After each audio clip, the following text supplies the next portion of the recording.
नमस्कार दोस्तों, इस वीडियो में आप ईवीएस पेडागोजी के कुछ महत्वपूर्ण प्रश्नों की श्रृंखला देखने जा रहे हैं। ईवीएस पेडागोजी सीरीज की ये प्रमुख 10वीं वीडियो है।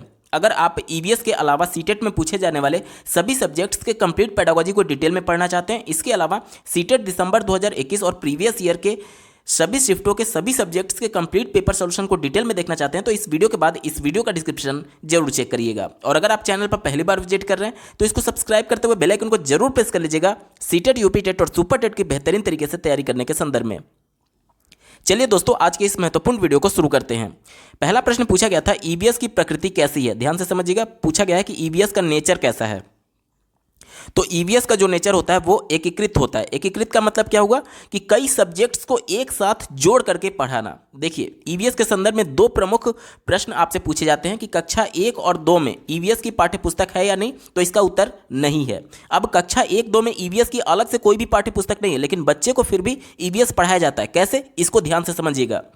जैसे कि गणित के माध्यम से बच्चे को गिनती सिखाई जाती है, 1 2 3 इस प्रकार से लिखा रहता है, और उसके बुक में एक के आगे किसी एक ऐसे जानवर का चित्र बना रहेगा जो कि बच्चे ने अपने परिवेश में देखा है, जैसे कि बिल्ली। 2 लिखा है, इसके आगे 2 बिल्ली का चित्र बना रहेगा, ठीक है। इसी प्रकार से 3 लिखा है तो किसी एक ऐसे जानवर का चित्र बना रहेगा जो कि उसने परिवेश में देखा है, जैसे कि कुत्ता। अब उस बच्चे का परिवेश क्या है? बच्चे का परिवेश उसका वातावरण हो गया, यानी कि जो माहौल उसे चारों तरफ से घेरे हुए वहीं तो उसका वातावरण हो गया, और जो चीज वो प्रत्यक्ष तौर पर देख रहा है वो परिवेश हो गया। यानी बच्चे ने अपने परिवेश में देखा था कुत्ता और बिल्ली, और उसके गणित से जोड़ करके उसको परिवेश की यानी कि वातावरण की चीजें बताई जा रही हैं, और वातावरण क्या हो गया? ईवीएस हो गया। ये तो हो गया गणित के माध्यम से कैसे बच्चे को ईवीएस पढ़ाया जाता है। अब भाषा के भाषा के आधार पर सुनिए। जैसे कि बच्चे को अल्फाबेट पढ़ाया जाता है। भाषा में अंग्रेजी भाषा की अगर मैं बात करूं तो अल्फाबेट बच्चे को ए पढ़ाया जाता है, और ए से जोड़ करके बच्चे को एप्पल पढ़ाया जाता है, ठीक है। इसी प्रकार से बच्चे को बी पढ़ाया जाता है, बी से जोड़ करके बॉल पढ़ाया जाता है। इसी प्रकार से सी पढ़ाया जाता है, सी से जुड़ा कैट पढ़ाया जाता है। तो ये देखिए, ये बच्चे को भाषा बताया जा रहा है, और बच्चे ने अपने परिवेश में, अपने वातावरण में एप्पल को देखा है, बॉल को देखा है, कैट को देखा है, डॉग को देखा है। ये सब बच्चे के परिवेश का पार्ट था, यानी बच्चे का वातावरण। यानी भाषा के भी माध्यम से बच्चे को ईवीएस पढ़ाया जा रहा है। ये किस कक्षा में? कक्षा 1 और 2 में। इसी वजह से ईवीएस के लिए कक्षा 1 और कक्षा 2 में अलग से कोई भी पाठ्यपुस्तक नहीं है, क्योंकि उसको एकीकृत किया गया है किस सब्जेक्ट से? भाषा और गणित से। अब बात करेंगे कक्षा 3 और 4 और 5 में। कक्षा 3, 4, 5 में ईवीएस की पाठ्य पुस्तक है हमारा परिवेश नाम से, और उसमें किस किस सब्जेक्ट को एकीकृत किया गया है, ध्यान से समझिएगा। एक तो विज्ञान और दूसरा सामाजिक विज्ञान। विज्ञान को कैसे? देखिए, बच्चे का जन्म जब परिवार में होता है तो जन्म से ही वो अपने माता पिता, अपने परिवार के सदस्य और अपने आसपास के लोगों को अपने शरीर को साफ करते हुए, यानी रोज नहाते हुए और शौच से आने के बाद अपने हाथों को साबुन से धुलते हुए देखता है, और नाखून को छोटे रखते हुए देखता है। वो ऐसा क्यों करते हैं? वो जब उनसे पूछ रहा होता है तो उनको बच्चे को जवाब दिया जाता है कि अगर हम अपनी गंदगी को साफ नहीं करेंगे तो हमें विभिन्न प्रकार की बीमारियां हो जाएंगी। बीमारी क्या है? ये साइंस का पार्ट है। बच्चे को बीमारी साइंस में पढ़ाया जाता है। इस वजह से विज्ञान और सामाजिक विज्ञान को बच्चे को ईवीएस से जोड़ करके पढ़ाया जाता है, यानी ये सभी सब्जेक्ट्स एकीकृत करके पढ़ाए जाते हैं, ठीक है। चलिए, ये पूरा एक्सप्लेनेशन हो गया कि एकीकृत का मतलब क्या होता है और ईवीएस कैसे एकीकृत है, ठीक है। ऑप्शन नंबर 1 बिल्कुल एप्रोप्रिएट है, और यही इसका सटीक जवाब होगा। अगला प्रश्न पूछा गया है, ईवीएस का पाठ्यक्रम थीम पर आधारित है क्योंकि? देखिए, ईवीएस में कुल 6 थीम है प्राथमिक स्तर पर, और उसमें जो पहला थीम है परिवार एवं मित्र, उसके 4 उप थीम हैं। यानी पूरा जो ईवीएस का पाठ्यक्रम है वो थीम और उप थीम पर ही आधारित है। ऐसा क्यों है, ये हमसे पूछा जा रहा है। ऐसा इसलिए है क्योंकि देखिए, थीम का मतलब ये हो गया कि पर्टिकुलर उस टॉपिक के बारे में अन्य चैप्टर्स भी होंगे। जैसे कि थीम एक मान लीजिए परिवार एवं मित्र हो गया, तो इसके अंतर्गत कई चैप्टर्स होंगे, यानी कि जो एक ही तरीके से मिलता जुलता जो चैप्टर है, जो मिलता जुलता पार्ट है, उसको एक साथ एक थीम के अंतर्गत रख दिया गया, ताकि बच्चे समझ पाएं कि हाँ, इस चैप्टर का अगले वाले चैप्टर से, जो कि इसी थीम के अंतर्गत है, उसका कुछ ना कुछ रिलेशन है, और ये चीज़ें हमको एक साथ सीखनी है, या फिर एक साथ हम इसको अच्छे तरीके से समझ सकते हैं। यही बात कहा गया है ऑप्शन नंबर 1 में। देखिए, थीम छात्रों में पर्यावरण के बारे में एक संयुक्त और अंतर संबंधित समझ को विकसित करता है। यानी कि एक थीम में कई चैप्टर्स हो सकते हैं जो कि एक दूसरे से जुड़े हुए होते हैं, यानी कि अगर पूरा देखा जाए तो ब्रॉड सेंस में वो एक ही थीम के अंतर्गत आएंगे। जैसे कि मान लीजिए अगर जल थीम है तो जल थीम के अंतर्गत पानी का संरक्षण भी आएगा, पानी हमें कहाँ से प्राप्त होता है ये भी आएगा, और पानी को किस प्रकार से हम भविष्य के लिए बचा सकते हैं ये भी आएगा। ये सब अलग अलग चैप्टर्स में हो सकते हैं, लेकिन थीम क्या है? थीम तो जल ही है ना। यानी कि एक ब्रॉड सेंस को छोटे छोटे चैप्टर्स जो कि एक दूसरे से इंटरकनेक्टेड है, एक दूसरे से इंटर रिलेटेड है, उनको एक साथ समझने के लिए ये आसानी प्रदान करता है थीम। इसी वजह से ईवीएस का पाठ्यक्रम थीम पर आधारित रखा गया है प्राइमरी स्तर पर। ठीक है, ऑप्शन नंबर 1 बिल्कुल एप्रोप्रिएट है और यही इसका सटीक जवाब होगा। अगला प्रश्न पूछा गया है, कक्षा 3 से 5 तक ईवीएस एक विषय के रूप में विज्ञान, सामाजिक विज्ञान और पर्यावरण शिक्षा को निम्न में से किसके अनुशंसा पर एकीकृत किया गया है? अभी जस्ट पहले वाले प्रश्न में मैं इसी टॉपिक के बारे में बात कर रहा था कि कक्षा 1 और 2 में अलग से ईवीएस की कोई पुस्तक नहीं है, उसको भाषा और गणित के साथ एकीकृत किया गया है। और कक्षा 3, 4, 5 में देखिए यही बात कहा गया है, विज्ञान, सामाजिक विज्ञान और पर्यावरण शिक्षा यानी ईवीएस को एकीकृत किया गया है। तो ये किसके अनुशंसा पे किया गया है? ये एनसीएफ 2005 की अनुशंसा पर किया गया है, यानी कि national curriculum framework 2005। Option number 2 बिल्कुल एप्रोप्रिएट जवाब होगा। अगला प्रश्न पूछा गया है, एक ईवीएस की अध्यापिका के लिए अपनी ईवीएस की कक्षा में निम्न में से कौन सी सबसे सर्वाधिक चुनौतीपूर्ण कार्य है? ध्यान से समझिएगा, चुनौतीपूर्ण कार्य टीचर के लिए कौन सा होगा वो हमसे पूछा जा रहा है। पहला दिया गया है विद्यालय की भौगोलिक स्थिति। तो विद्यालय की भौगोलिक स्थिति उतना चुनौतीपूर्ण नहीं है क्योंकि ये एक फिक्स है। फिक्स कहने का मतलब कि एक बार विद्यालय जहां पर जिस लोकेशन पर सिचुएटेड हो चुका है, जहां पर स्थित है, अब वो बार बार उसकी स्थिति थोड़ी परिवर्तित होगी। ये स्थिति फिक्स है और यानी जो टीचर है वो भी अपने आप को मेंटली इसके लिए प्रिपेयर कर चुके होंगे कि हाँ विद्यालय की भौगोलिक स्थिति जैसी है वैसी है। अब इसको बार बार ये चैलेंज टीचर के सामने नहीं आएगा। हो सकता है कि पहली बार जब उस टीचर का ट्रांसफर उस विद्यालय में हुआ तो उसके लिए चैलेंज लगा हो कि हाँ बहुत दूर दराज इलाके में या फिर बहुत ऊंचाई पर है, पहाड़ी पर है, इस टाइप की चीज़ें हो सकती हैं। लेकिन एक बार ये चैलेंज आ गया, उसको टीचर ने एक्सेप्ट कर लिया, तो अब ये हमेशा के लिए चैलेंज नहीं रहेगा क्योंकि वो मेंटली उस चीज़ के लिए प्रिपेयर हो चुके होंगी। ठीक है, इस वजह से ये विकल्प निगेटिव है, हमारा उत्तर नहीं होगा। चौथा विकल्प देखिए, छात्रों के लिंग। तो लिंग भी यहाँ पर बहुत ज़्यादा चुनौतीपूर्ण नहीं है। और लिंग का मतलब लड़के लड़कियों की बात की जा रही है, तो बहुत ज़्यादा चुनौतीपूर्ण नहीं है लिंग होना भी। ठीक है, दूसरा देखिए, महानगरों में बड़े विद्यालय, ये भी बहुत बड़ा चुनौती नहीं है। लेकिन अगर बात करूँ ऑप्शन नंबर 3 की, देखिए भिन्न भिन्न प्रकार के छात्रों को संबोधित करना, ये सबसे ज़्यादा चुनौतीपूर्ण कार्य है। कैसे? ध्यान से समझिएगा। आज हम लोग समावेशी कक्षा की बात करते हैं जिसमें श्रवण बाधित बालक भी है, दृष्टि बाधित बालक भी है, मुख बधिर बालक भी है, बहुत प्रतिभाशाली बालक भी है, बहुत कमजोर बालक भी है और बिल्कुल सामान्य बालक भी है। यानी सबको एक साथ लेकर के चलना सबसे बड़ा चुनौती का कार्य होगा। अब पहले वाले विकल्प को मैंने क्यों निगेटिव माना था, जो कि भौगोलिक स्थिति बता रहा था, वो एक बार मेंटली प्रिपेयर हो चुका है टीचर, अब वो चीज़ें बार बार उसके लिए सामना नहीं करना पड़ेगा। लेकिन अगर बात करें भिन्न भिन्न प्रकार के छात्रों को संबोधित करना, तो जब भी कोई नया चैप्टर पढ़ाया जाएगा, तो प्रत्येक चैप्टर में बच्चे को अलग अलग तरीके से इंफॉर्मेशन को रिप्रेजेंट करने की आवश्यकता होगी टीचर को। क्यों? क्योंकि कोई बच्चा सुन नहीं सकता, कोई बच्चा देख नहीं सकता, कोई बच्चा बोल नहीं सकता, कोई बच्चा बहुत प्रतिभाशाली है, कोई बच्चा सीख नहीं पा रहा है, कोई अधिगम विकार से जूझ रहा है। तो इन सबको एक ही इन्फॉर्मेशन अलग अलग तरीके से रिप्रेजेंट करना होगा टीचर को, तभी तो वो इन्फॉर्मेशन को रिसीव कर पाएंगे। मान लीजिए मौखिक तौर पर टीचर पढ़ा रहा है, लेकिन वो बच्चा जो सुन नहीं सकता वो कैसे इन्फॉर्मेशन को रिसीव करेगा? जो बच्चा देख नहीं सकता, ब्लैक बोर्ड पर कुछ लिखा हुआ है, कुछ मैडम बता रही हैं, तो कैसे वो बच्चा रिसीव कर पाएगा उस ब्लैक बोर्ड पर लिखे हुए या फिर चित्र बनाए हुए चीज़ों को देख करके? कोई बच्चा अगर मुख बधिर है यानी बोल नहीं सकता, तो उस कंडीशन में वो कैसे अपनी शंकाओं को किस प्रकार से टीचर से प्रश्न पूछेगा? यानी कि कम्युनिकेशन हो ही नहीं पा रहा है। तो इसके लिए ज़रूरत ये है कि सभी के लिए इन्फॉर्मेशन रिसीव कराने के लिए अलग अलग तरीकों का प्रयोग करना होगा, और यही सबसे ज़्यादा चुनौतीपूर्ण कार्य है। ऑप्शन नंबर 3 बिल्कुल एप्रोप्रिएट हो जाएगा। अगला प्रश्न पूछा गया है, निम्नलिखित में से किस प्रकार का सीखना ईवीएस कक्षाओं के लिए उपयुक्त है? ध्यान से समझिएगा, किस प्रकार से सीखना चाहिए बच्चों को? एनसीएफ और राष्ट्रीय शिक्षा नीति 2020 किसकी पैरवी करता है, ये हमसे पूछा जा रहा है। पहला देखिए दिया गया स्वयं करके सीखना, यानी अन्वेषण के माध्यम से स्वयं बच्चा सक्रिय भागीदारी करके सीख रहा है, तो ये तो बात बिल्कुल सही है, बच्चा सक्रिय यानी उत्तर होगा। दूसरा दिया गया है विवरण द्वारा सीखना। देखिए व्याख्यान और विवरण में थोड़ा सा डिफरेंस होता है। व्याख्यान कहने का मतलब व्याख्यान बच्चे के लिए निगेटिव है, लेकिन विवरण कुछ हद तक पॉजिटिव माना जाता है। विवरण का मतलब ये हो गया कि किसी एक टॉपिक को अगर शिक्षक पढ़ा रहा है तो उसको इलेबोरेट करना, उसका विवरण देना, उसका डिस्क्रिप्शन दे देना। लेकिन यहाँ पर अगर मैं बात करूँ व्याख्यान की, तो व्याख्यान का मतलब होता है लेक्चर देना, यानी कि बच्चा वहाँ पर सक्रिय नहीं होता है, बच्चा वहाँ पर बिल्कुल निष्क्रिय, और टीचर आया कक्षा में और इन्फॉर्मेशन दे करके चला गया। यानी एक तरीके से बच्चों को कोरा कागज माना जा रहा है कि वो इन्फॉर्मेशन के सिर्फ रिसीव करते हैं, इन्फॉर्मेशन को केवल प्राप्त करता करता है, जबकि आज के डेट में राष्ट्रीय शिक्षा नीति 2020 ये मानती है कि बच्चे इन्फॉर्मेशन को प्राप्त करता नहीं है बल्कि इन्फॉर्मेशन यानी ज्ञान का निर्माण करता है। ठीक है, तो जो व्याख्यान है या फिर जो लेक्चर है वो निगेटिव होता है, लेकिन जो विवरण होता है यानी जो डिस्क्रिप्शन है वो चीज़ों को थोड़ा सा डीप में पढ़ाने की बात की जाती है। डीप कहने का मतलब कि मान लीजिए बच्चे को आम के बारे में पढ़ाया जा रहा है टीचर के द्वारा, तो आम के अन्य एस्पेक्ट्स पर भी टीचर चर्चा कर रहा होगा ताकि उसको अर्थपूर्ण अधिगम कराया जा सके। इसलिए विवरण जो है वो थोड़ा सा पॉजिटिव सेंस में होता है, इसलिए हमारा उत्तर होगा। ठीक है, चलिए तीसरा देखिए, परिभाषाओं द्वारा सीखना। परिभाषा हमेशा निगेटिव सेंस में होता है। क्यों? ध्यान से सुनिएगा।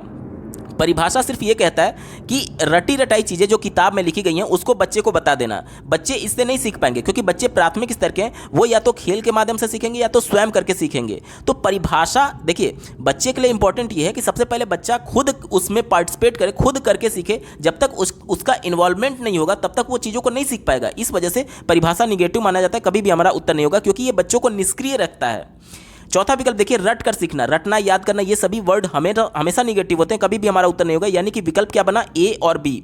लेकिन अगर आप चारों विकल्पों में देखेंगे तो कोई भी ऐसा विकल्प दिया ही नहीं गया है ए और बी वाला, इसीलिए ये प्रश्न के विकल्प गलत है। और सीबीएसई बोर्ड ने रिवाइज्ड आंसर की में इस प्रश्न के सापेक्ष 9 अंक लिखा था, यानी सभी अभ्यर्थियों को कॉमन अंक दिया गया था क्योंकि ये प्रश्न के विकल्प गलत दिए गए थे। अगला प्रश्न पूछा गया है, ईवीएस के पाठ्यक्रम में हम चीज़ें कैसे बनाते हैं और करते हैं, ये क्या है? तो ये थीम है। ऑप्शन नंबर 1 थीम इसका बिल्कुल सटीक जवाब हो जाएगा। मैं जान रहा हूँ आपको बहुत दिक्कतें होती होंगी, 6 थीम को याद करना बहुत ज़्यादा आपके मन में कन्फ्यूजन होता होगा। आज के बाद नहीं होगा। मैं एक ट्रिक बताने जा रहा हूँ जिसके माध्यम से आप थीम को बड़े आसानी से हमेशा के लिए याद रख सकते हैं और आपको याद रखने की जरूरत ही नहीं पड़ेगी। आप जो दैनिक रोज काम कर रहे हैं उसी से आपको थीम एग्जैक्ट पता चलेगा। देखिए, सबसे पहले आप कहाँ पर रहते हैं? आप कहेंगे कि आप अपने घर में रहते हैं। आपका घर आपका क्या बोला जाएगा? आवास बोला जाएगा या फिर आश्रय बोला जाएगा। यहाँ तक क्लियर? आप कहाँ रहते हैं? आप अपने घर में रहते हैं, उसको आवास या फिर आश्रय बोला जाता है। ठीक है, चलिए आप अपने घर में चले गए, रह गए। क्या आप अकेले रहते हैं? नहीं, आप अपने परिवार के साथ रहते हैं। ठीक है, यानी कि दूसरा क्या हो जाएगा? परिवार एवं मित्र।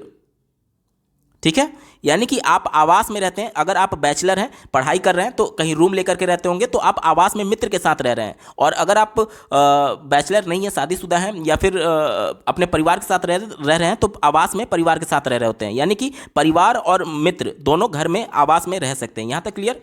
उसके बाद से देखिए, हम आवास में रह भी रहे हैं, हम अपने परिवार के साथ भी रह रहे हैं। सुबह हम सो करके उठते हैं। ध्यान से सुनिएगा, सुबह मैं सो करके उठता हूं तो सबसे पहले शौच ब्रश होने के बाद से मुझे क्या चाहिए होता है? भोजन चाहिए होता है एनर्जी के लिए। तो भोजन, ये तीसरा थीम हो गया। भोजन के बाद से, भोजन करने के बाद से मुझे प्यास लगेगा, यानी पानी की आवश्यकता होगी। पानी या फिर जल, पानी या फिर जल, ये क्या हो गया? चौथा थीम हो गया। उसके बाद से देखिए, अब हम घर में भी रह लिए, परिवार मित्र के साथ भी रह लिए, खाना भी खा लिए, पानी भी पी लिए, लेकिन आजीविका चलाने के लिए हमें पैसे की जरूरत पड़ेगी। और पैसे हम कहाँ से लाएंगे? यानी कि कुछ ना कुछ हमें काम करना पड़ेगा।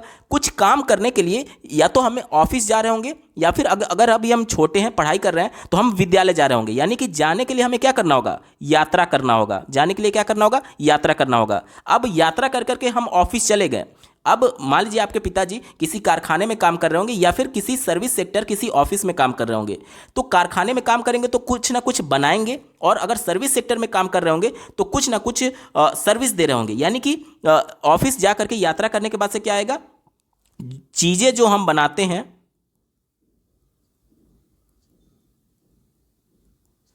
या करते हैं। देखिए, मैंने क्या बोला कि अगर आपके पिताजी कारखाने में तो कुछ ना कुछ बना रहे होंगे, और अगर सर्विस सेक्टर में तो कुछ ना कुछ कर रहे होंगे।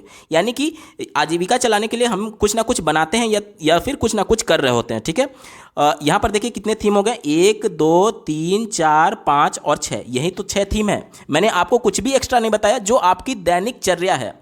आप घर में रह रहे हैं, अपने परिवार के साथ रह रहे हैं, सुबह उठ करके शौच के बाद भोजन करते ही करते हैं, प्यास लगेगा, पानी पिएंगे ही पिएंगे। अब आजीविका जुटाने के लिए आपको ऑफिस जाना ही है, जाने के लिए आपको यात्रा करना होगा। यात्रा करके जब आप ऑफिस पहुंचेंगे तो कुछ ना कुछ आप बनाएंगे कारखाने में या फिर सर्विस सेक्टर में, कुछ ना कुछ सर्विस दे रहे होंगे, कुछ कर रहे होंगे। तो यही तो 6 थीम है। इन्हीं 6 थीम पर आधारित आपसे बार बार प्रश्न पूछे जाते हैं। उम्मीद करता हूं अब ये कंफ्यूजन आपको नहीं रहेगा और हमेशा के लिए ये थीम आपको याद रहेगा। तो हमसे प्रश्न पूछा गया था इसी को लेकर के कि चीजें जो हम बनाते हैं और करते हैं वो क्या है? तो वो एक थीम होता है। विकल्प नंबर 1 सटीक उत्तर है। अगला प्रश्न पूछा गया था, पशुओं के संरक्षण के विषय पर छात्रों को संवेदित यानी संवेदनशील बनाने के लिए किसी नीति की खोज कीजिए। यानी कौन कौन सा विकल्प बच्चों को संवेदनशील बनाएगा, ये हमसे पूछा जा रहा है। पहला देखिए, कहा जा रहा है कि कहानियां और विवरण। देखिए, कहानियों के माध्यम से बच्चे को बताया जा सकता है कि पशुओं की उपयोगिता क्या है। जिस प्रकार से पाषाण काल में पहले मनुष्य अलग रहता था, फिर धीरे धीरे उसको पशुओं की जरूरत पड़ी, धीरे धीरे अपनी रक्षा के लिए ही सही उसने पशुओं को पालना शुरू किया, फिर उसको पशुओं से दूध दही ये सभी चीज़ें मिलने लगी। यानी कि बच्चों को पशुओं के उपयोग के बारे में बताया जा सकता है कि उनका किस किस तरीके से उपयोग किया जा सकता है और क्या क्या चीज़ें हमें मिल सकती हैं। तो जब बच्चे को पता चलेगा कि कितने लाभ हैं पशुओं से, तो वो उसके प्रति संवेदनशील बनेंगे। ठीक है, यानी कि कहानियों के माध्यम से बच्चे को संवेदनशील बनाया जा सकता है, क्योंकि अब पूरा पाषाण काल में जाकर के तो दिखाया नहीं जा सकता बच्चे को, कहानी के माध्यम से ही तो बताया जा सकता है, या फिर नरेशन के माध्यम से यानी विवरण के माध्यम से, डिस्क्रिप्शन के माध्यम से। तो ये बच्चे को संवेदनशील बनाएगा। दूसरा देखिए, प्रयोग कहा जा रहा है। प्रयोग निगेटिव है, कैसे? ये कोई साइंटिफिक टर्म नहीं है या फिर कोई ऐसा अवलोकन करने का विषय नहीं है कि बच्चे पशुओं को एक तरीके से संवेदनशील बन पाएंगे इस टॉपिक पर। इस वजह से प्रयोग कुछ भी यहाँ पर एप्रोप्रिएट नहीं है, इस वजह से हमारा उत्तर नहीं होगा। तीसरा देखिए, हास्य चित्र पट्टियाँ। हास्य चित्र यानी कि कॉमिक स्ट्रिप्स की बात की जा रही है। देखिए, बच्चे उस चीज़ में ज़्यादा इंटरेस्ट लेते हैं जो कि उनको मज़ा आ रहा होता है। अब हास्य चित्र पट्टियाँ यानी कि कॉमिक स्ट्रिप्स, यानी बच्चे इसको देख करके मज़ा ले रहे होंगे, खुशी हो रहे होंगे, हंस रहे होंगे, हंसने से संबंधित है। तो जब भी बच्चा इसमें मजा ले रहा है, यानी कि कहीं ना कहीं उस पर ध्यान दे रहा होगा, उसको मजा आ रहा है। मजा आ रहा है यानी कि वो जानवरों के बारे में, इन सभी चीज़ों के बारे में समझ रहा है, तभी तो उसको मजा आ रहा है। क्योंकि रुचि उसी काम में बच्चा लेता है जिसमें उसको चीज़ें समझ में आ रही होती हैं और उसको मजा आ रहा होता है। यानी कि जब वो बच्चा हंस रहा है हास्य चित्र पट्टिया का यूज करने की वजह से, यानी कि इस टॉपिक को समझ रहा है, और इस टॉपिक को समझेगा तो उसके प्रति संवेदनशील बनेगा। चौथा देखिए, कविताएं। ये भी बिल्कुल एप्रोप्रिएट हो जाएगा, क्योंकि कविताएं आनंद लेने के लिए ही होती हैं। ठीक है, तो ये भी बच्चे को आनंद लेंगे बच्चे, तो इसमें बच्चे उसके प्रति जागरूक बनेंगे, और जागरूक बनेंगे तो उसके प्रति संवेदनशील बनेंगे। ठीक है, ऑप्शन नंबर डी भी बिल्कुल सही जवाब हो जाएगा। यानी उत्तर क्या बना? ए, सी और डी इसका बिल्कुल सटीक जवाब होगा। ऑप्शन नंबर 2 इसका बिल्कुल एप्रोप्रिएट है। अगला प्रश्न पूछा गया है, कक्षाओं में ईवीएस की क्रियाकलापों का संचालन करने का क्या उद्देश्य है? यानी कि जो बच्चे गतिविधि करते हैं, जो क्रियाकलाप करते हैं, उसका क्या उद्देश्य होता है, ये हमसे पूछा जा रहा है। पहले विकल्प से शुरुआत करेंगे। कहा जा रहा है कि छात्रों को अन्वेषण एवं अवलोकन के अवसर प्रदान करना है। बिल्कुल सही बात है। अन्वेषण यानी बच्चे खुद करके, खोज करके देख रहे हैं, सीख रहे हैं, और उस प्रक्रिया के दौरान वो चीज़ों का अवलोकन कर रहे होते हैं, ऑब्जर्वेशन के माध्यम से भी वो सीख रहे होते हैं। तो ये बिल्कुल पॉजिटिव है, हमारा उत्तर होगा। दूसरा देखिए, छात्रों में क्रियात्मक कौशलों का विकास करना। क्रियात्मक यानी कि जो चीज़ें बच्चे करके सीख रहे हैं। जाहिर सी बात है, जब बच्चा खुद पार्टिसिपेट करके, खुद अवलोकन करके, खुद अन्वेषण करके, खोज करके सीख रहा है, तो ये क्रियात्मक कौशल का ही उदाहरण है। यानी कि ये भी बिल्कुल पॉजिटिव है, हमारा उत्तर होगा। तीसरा देखिए, छात्रों में सौंदर्य बोधि संवेदन विकसित करना।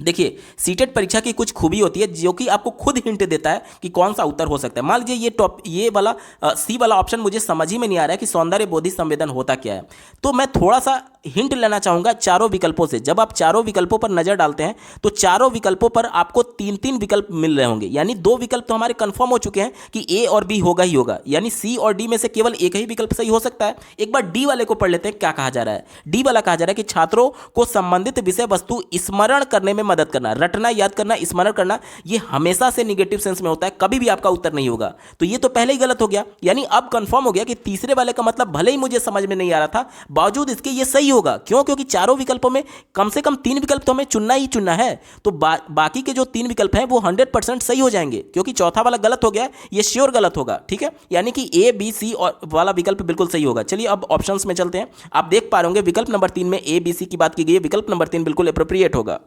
अगला प्रश्न पूछा गया, छात्रों द्वारा पूछे गए प्रश्न उनकी ईवीएस शिक्षा के प्राप्ति का महत्वपूर्ण सूचक है, क्योंकि ध्यान से समझिएगा। कहा जा रहा है कि बच्चों के द्वारा जो ईवीएस में प्रश्न पूछे जाते हैं वो छात्र इंफॉर्मेशन को यानी शिक्षा को, ज्ञान को कितना प्राप्त किए हैं, इसके बारे में महत्वपूर्ण सूचक है, महत्वपूर्ण इंडिकेशन देता है। कैसे, ये हमसे पूछा जा रहा है। चलिए विकल्पों की बात करते हैं। पहला विकल्प दिया गया है, प्रश्न छात्रों के ज्ञान के आकलन में मदद करता है। बिल्कुल सही बात है। मान लीजिए एक चैप्टर पूरा आपने पढ़ा दिया और कुछ बिल्कुल बेसिक सा प्रश्न बच्चे के द्वारा पूछा जा रहा है, यानी इससे आप अवलोकन के माध्यम से, यानी कि बच्चे के प्रश्न के आधार पर आप अनुमान लगा सकते हैं कि बच्चे को चैप्टर में कहां तक, किस स्तर तक समझ में आया। यानी कि चैप्टर के बिल्कुल शुरुआती क्वेश्चन अगर वो पूछ रहा है, यानी कि बिल्कुल भी उसको समझ में नहीं आया होगा, और छोटा मोटा डाउट होगा जो कि बिल्कुल अंतिम स्टेज में होगा, तो यानी कि वो बच्चा कॉन्सेप्ट तो समझ रहा है लेकिन थोड़ा सा उसका डाउट रह गया है। यानी कि बच्चे के ज्ञान के आकलन, यानी बच्चा कितना सीखा है पूरे चैप्टर पढ़ाई के दौरान, वो आप एज ए टीचर पता लगा सकते हैं। ये विकल्प बिल्कुल पॉजिटिव है, हमारा उत्तर होगा। दूसरा देखिए, प्रश्न छात्रों के स्वयं की अभिव्यक्ति करने का अवसर प्रदान करता है। अभिव्यक्ति का मतलब क्या हो गया, यानी अपने आप को एक्सप्रेस करना, अपने आप को अपने विचारों को बोल करके अभिव्यक्त करना। जाहिर सी बात है, जब बच्चा प्रश्न पूछेगा तो अपने आप को, अपने विचारों को अभिव्यक्त ही तो कर रहा है, अपने आप को एक्सप्रेस ही तो कर रहा है। तो यह विकल्प बिल्कुल एप्रोप्रिएट है, हमारा उत्तर होगा। तीसरा देखिए, प्रश्न छात्रों के सीखने के प्रति जिज्ञासा का सूचक है। बिल्कुल सही बात है। अब मान लीजिए कोई चैप्टर बच्चे को पढ़ाया जा रहा है, उसमें बहुत सारे उसको नई नई चीज़ों जानने की इच्छा रहती है। अब ये नई चीज़ें जानने की इच्छा हमें कैसे पता चलेगा एज ए टीचर कि बच्चा जिज्ञासु है या नहीं? जाहिर सी बात है, जब वो प्रश्न पूछेगा तभी तो हमें पता चलेगा कि हाँ, बच्चा बहुत ज़्यादा इस चीज़ के बारे में जानने के लिए जिज्ञासु है। और ये प्रश्न ही हमें बताएंगे कि बच्चा कितने स्तर तक जानना चाहता है, कितना जिज्ञासु है इस टॉपिक को लेकर के। यानी ये भी बिल्कुल पॉजिटिव है, हमारा उत्तर होगा। तीसरा देखिए, प्रश्न छात्रों की क्रियात्मक कौशलों का मूल्यांकन करते हैं। यहां पर देख लीजिए, क्रियात्मक कौशल लिखा गया है। क्रियात्मक कौशल का मतलब जो करके, यानी गतिविधि के माध्यम से। तो प्रश्न जब बच्चा पूछ रहा है तो इसका कतई भी मतलब ये नहीं कि ये क्रियात्मक कौशल है। ये तो केवल प्रश्न पूछा जा रहा है ना। क्रियात्मक तो तब होता जब बच्चा किसी गतिविधि में कुछ कर रहा होता या फिर करके कुछ सीख रहा होता। यहां पर सिर्फ प्रश्न पूछने की बात की गई है, तो ये क्रियात्मक नहीं है। इस वजह से ये विकल्प नेगेटिव हो जाएगा। क्रियात्मक करने का कहने का मतलब कि कुछ कर रहा होता बच्चा, कुछ कर रहा है। तो यहां पर कुछ कर नहीं रहा है, कुछ फिजिकली कुछ कर नहीं रहा है, मतलब कि कुछ गतिविधि नहीं कर रहा है, सिर्फ प्रश्न पूछ रहा है। तो केवल प्रश्न पूछना क्रियात्मक कौशल का मूल्यांकन नहीं है, ठीक है। इस वजह से निगेटिव हो गया, यानी ए, बी और सी वाला विकल्प सही होगा। चलिए ऑप्शंस में चलते हैं। ऑप्शन नंबर 3 में आप देख पा रहे होंगे, केवल ए, बी और सी इसका एप्रोप्रिएट जवाब होगा। अगला प्रश्न पूछा गया है, ईवीएस का विद्यार्थी शिक्षक द्वारा दिए गए समाधान का विश्लेषण करता है। विश्लेषण है एक, ध्यान से समझिएगा, विश्लेषण क्या है ये हमसे पूछा जा रहा है। तो विश्लेषण क्या होता है कि विभिन्न प्रकार के आंकड़ों को व्यवस्थित करते हुए किसी निष्कर्ष पर पहुंचना ही विश्लेषण कहलाता है। देखिए, निष्कर्ष पर आप फाइनल तौर पर नहीं पहुंच पा रहे हैं, लेकिन पहुंचने की कोशिश कर रहे हैं, आंकड़ों को व्यवस्थित करके, इसे ही विश्लेषण कहते हैं। देखिए, जैसे मान लीजिए 2011 की जनगणना के विभिन्न आंकड़े इकट्ठा किए गए। विभिन्न आंकड़े अलग अलग जिलों से, उत्तर प्रदेश के विभिन्न जिलों से अलग अलग आंकड़े इकट्ठा किए गए। अब हमें अगर उत्तर प्रदेश की संपूर्ण जनसंख्या ज्ञात करनी होगी तो उन आंकड़ों को व्यवस्थित करना होगा, सभी जिलों के अलग अलग आंकड़ों को इकट्ठा करना होगा। और उसमें से अगर हमें यह देखना होगा कि लिंग, किसी विशेष लिंग से संबंधित कितने जनसंख्या है उत्तर प्रदेश में, तो उसके लिए भी हमें फिर से आंकड़ों को व्यवस्थित करना होगा लिंग के आधार पर। यानी कि विश्लेषण क्या है, यह प्रक्रिया कौशल है। अभी हम लोग जो व्यवस्थित कर रहे हैं वो क्या है, स्टेप्स ही तो है, प्रोसेस ही तो है, उसी को तो प्रक्रिया कौशल बोलते हैं। यानी कि विश्लेषण में प्रक्रिया कौशल शामिल होगा।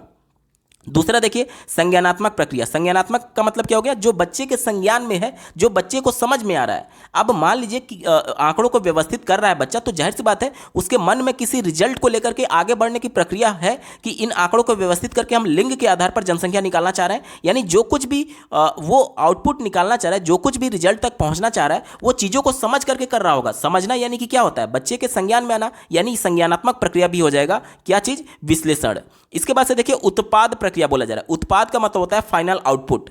तो विश्लेषण जो हम लोग कर रहे होते हैं, इसका मतलब केवल फाइनल आउटपुट नहीं है, बल्कि आउटपुट से पहले की जो प्रक्रिया की जा रही है वो ज़्यादा इंपॉर्टेंट है, ठीक है।